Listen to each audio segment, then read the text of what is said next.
Professor Perlman. So, thank you so much. So nice. Je suis très confiant, hein? I can show you around. That'd be great. Thank you.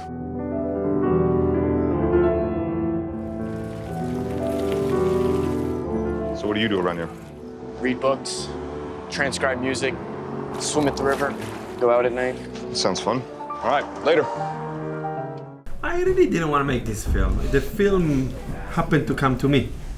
I was involved from the very beginning because the book is set in Italy and the producers who originated the project are American, and they didn't know where Aciman had set the book, and they asked me to read the book and understand for them the geography, and from that conversation we moved into more involvement, and we followed the project closely for many years through different incarnations and different directors, and eventually things happened to be coming together for me to direct it like a couple of years ago, a year and a half ago.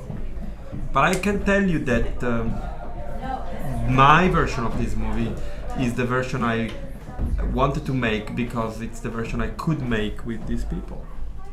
I'd met Luca a few years before, and then the script ended up at my agent's office, and I read it, and it scared the shit out of me. And then I called Luca, and I was like, I don't know if I can do this. Like, it makes me nervous. I feel like it really challenges me, and I just don't know the whole thing. And he was like, look, if you are afraid of this, fear and desire are normally very part and parcel, so you probably want to make this movie. And over a series of conversations, I realized that because I was so nervous and challenged by this, it was the reason that I kind of had to do it.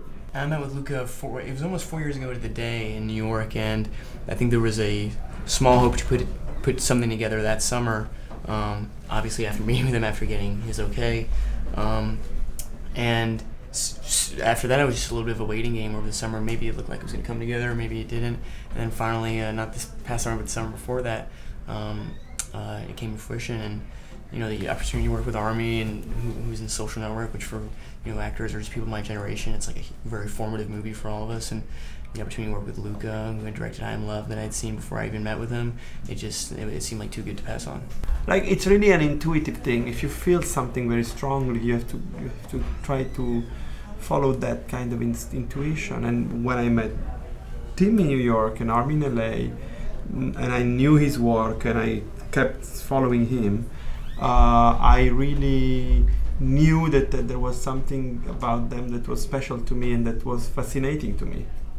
And I think it's crucial that when you cast somebody that you really are in love with.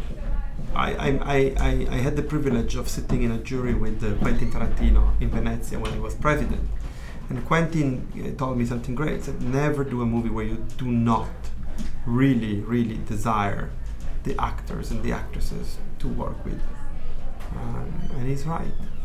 It's one of the best shooting experiences I've ever had in terms of how much it required of us, how much it pushed us, how much it rewarded us. It was really an experience that I'm proud to say I'll probably carry with me the rest of my life. And yeah, that's the exact feeling I had with it. There was a certain, it was simultaneously challenging, and yet I felt like Luca would hold us to such a high standard that was never unachievable, but was a specific vision. It wasn't the kind of thing where Luca was ever figuring out while we were going along, which could be an anxious experience where the director doesn't necessarily know what he wants, and you're trying to find it as you go. If there was something very specific that was difficult to achieve, we were going to get there, and we were going to get to it. And Armie said in another interview, this is one of the things one of the projects he's proudest of, and for me, it's because of that. I'm so proud because it was.